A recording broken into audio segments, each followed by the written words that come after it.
Hey YouTube, welcome back to the Obi Thorin Alliance. What are we doing today, Jacob? Luke is reviewing Babylon, Brad Pitt and Margot Robbie. Stick around and see what I think about it. So, Babylon, this is a movie I was really excited about seeing. The trailer made it seem really epic, but didn't really indicate what the movie was about. It just seemed like it was going to be some kind of frantic party and lots of fun. Obviously has a star-studded cast. We've got Margot Robbie playing the female starlet in this movie, Nellie Leroy. We've got Diego Calva, which is a recently upcoming actor. He plays Manny Torres.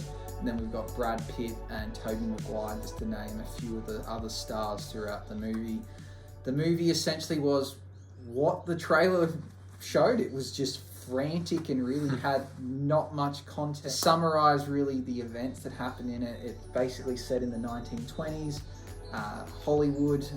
We got the movie stars, they're rich, they're loved, and they just like to party, and it follows kind of what happens there. We've got the studio who puts on these wild parties for the stars. The stars get drunk and do drugs all night, show up the next day, film the movie, get paid, and they continue on their way. Seeing a transition going from, at the time it was silent films, to then now this idea of, they can start making films that have the sound and the picture at the same time, which kind of changes how actors were, because at that time, film actors were more about how good they looked, where, if you were really good at acting, you'd probably go to Broadway and, actually have full lines and do scene after scene, where these other movies they show in there, they kind of were picture, text would come up, and then picture, and so there wasn't really so much as acting. You'd have to say your lines, and someone else basically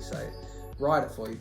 So in the main characters, we've got Brad Pitt, who's the aging superstar, the face of Hollywood. We've got Margot Robbie, who's up and coming. She wants to make a name of herself, and she basically tries to, she's a crazy partier, and she just, through partying gets noticed and ends up getting a shot in a film and does a really, really good job, and goes on to be a superstar.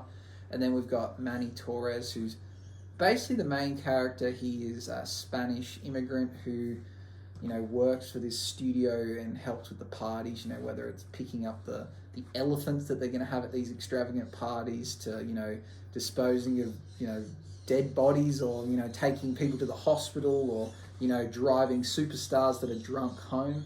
He kind of does everything, but his dream is to be on a film set, and that's all he wants to do. He ends up befriending Brad Pitt's character, and then through that, he gets brought onto a film star. Brad Pitt's very impressed with him. He works his way up through the ranks and ends up becoming a producer. One of the questionable parts about the movie, how quickly that occurs. Margot Robbie's character is more about partying, drugs, gets a few movie roles, but eventually falls out of fame because she's just wild and people don't really want to deal with her, and she's quite rude, the way she speaks, her accent. There's just lots of things they don't like about her, and Hollywood's a bit too snooty for that, and they get sick of her. And then Brad Pitt's the aging star who struggling to transition from the types of movies he was doing to now movies that require acting and talking. So transitioning from that, having a few flops and falling out of favor with public. So it follows their three storylines. It's a very, very long movie, and it just, as much as it's exciting, a lot of great things happen, eventually it just feels long and you feel like there wasn't much context to it. What was the good about it? What was the good thing about it? I think the star power, I think the Okay. acting was great, I think the insight to Hollywood was really, really cool. The movie was super fun. That only took up some of it. Bad? The bad, I think it was extremely long. I think it could have been cut shorter.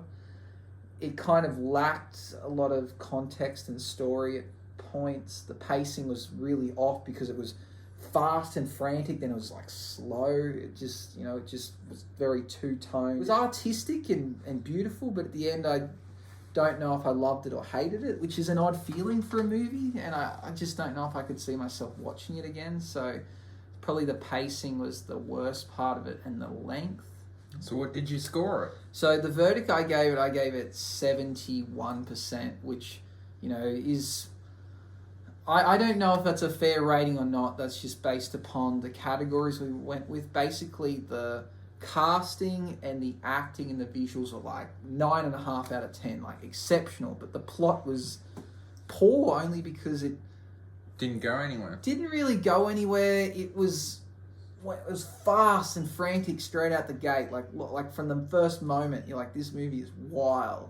But then it just fizzled. It kind of just went so hard so quick.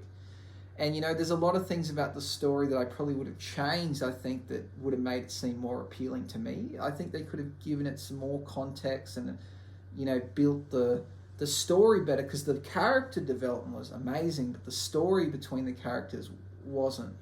They build this love story between Manny and Margot Robbie's character, Nellie, but they go years upon years without having little interaction to... planning to run away and live a life together in Mexico.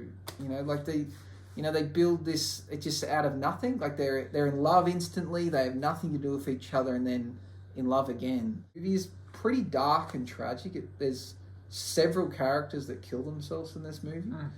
So there's a lot of suicide in it, and they show and depict a lot of suicide. I think it was real and raw. I think actors are probably going to love it. Those that aren't in the acting scene are probably going to question whether it's good or not, but I think with a few tweaks it could have been. I think the characters were there, they had really good stories. I think the insight to Hollywood was great. I think that the rise of the main character happened way too fast, and then from that it was all downhill, where I think I would have liked to seen it build a lot of struggle to get where he wanted, and then eventually ending with him getting what he wanted, to be on a film set and be a star in Hollywood or have something to do with in Hollywood. But he kind of achieved his goal in the first hour, and then the next 2 hours are just watching it kind of fall apart. They also throw a big spanner in the works, so I'll move into a few spoilers here if you haven't seen the movie yet, so maybe tune out here. We're kind of left with... so you've seen the trailer, Tobey Maguire features. So basically Tobey Maguire is... I don't know if he's a drug dealer or like a mob boss, but basically Margot Robbie's character owes him money, and then they need to go and repay her debt, and he's just wild. Like he wears kind of like clown makeup, talks real strange, and he wants to take them to this underground like party scene, and kind of be like, oh, you got to come check this out, you got to check this out. And they don't really want to, the main characters, but they go, and it's just weird. It's a multi-level kind of like dungeon situation with, people with, disfigured faces and extra limbs, like having sex, and there's, like an alligator that you've got to walk past to get into another room, and then in the bottom of the dungeon, everyone's obsessed with this guy that's extremely muscular, and he just... if you give him money, he'll eat rats. It's just weird. Like, there's so many weird things that go on in this movie, and it takes you on a visual journey, but ultimately the story just needed a bit of tweaking. So we go from excitement to not much happening to basically pissing off someone that's dangerous, and then the main character's either being killed or forced to run away to avoid death. And that's kind of how the movie just finishes with that, and it also skips lots of years, and I found the kind of ending weird and unsatisfying. We're kind of left with the only remaining main character that isn't dead or didn't kill themselves.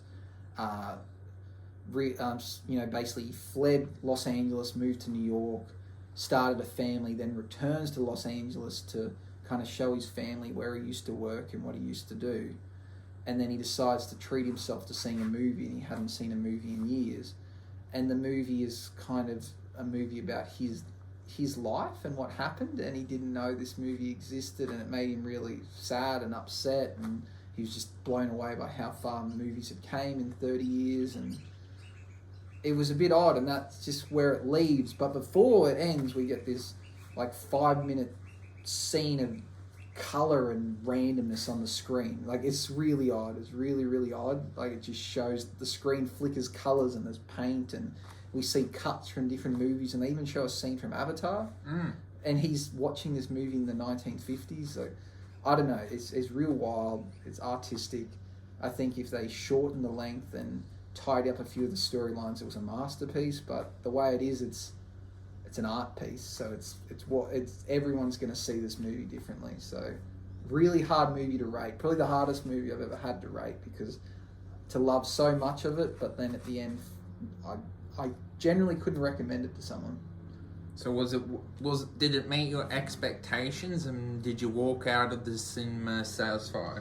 So I don't think I walked away satisfied, but I was entertained, which is such a weird thing to say. So I'm glad I've seen it, and it was wild. Would I watch it again? No. And would I recommend it to someone else? I can't. I think it's hard to put someone through 3 hours of that. But, you know, the next person that watches it might think it was amazing and a masterpiece. So it's art. I know all movies are art, but I can only describe this as an art piece. You know, we'll walk into an art gallery and, you know, we're standing at the Mona Lisa and someone goes, wow, look at this, look how old this is, look how grand it is, and the next person goes, it's a picture of an ugly lady. Like that's not special. So it's this comes into that art category, whether, you know, a masterpiece or horror or a flop. Everyone's going to see this movie differently. Well, you got it. You got Luke's opinions there. Hope you enjoyed the video. If you plan to see the movie or not, comment down below your thoughts about the movie. Like and subscribe, hit the notification bell, and see you in the next video. Bye-bye.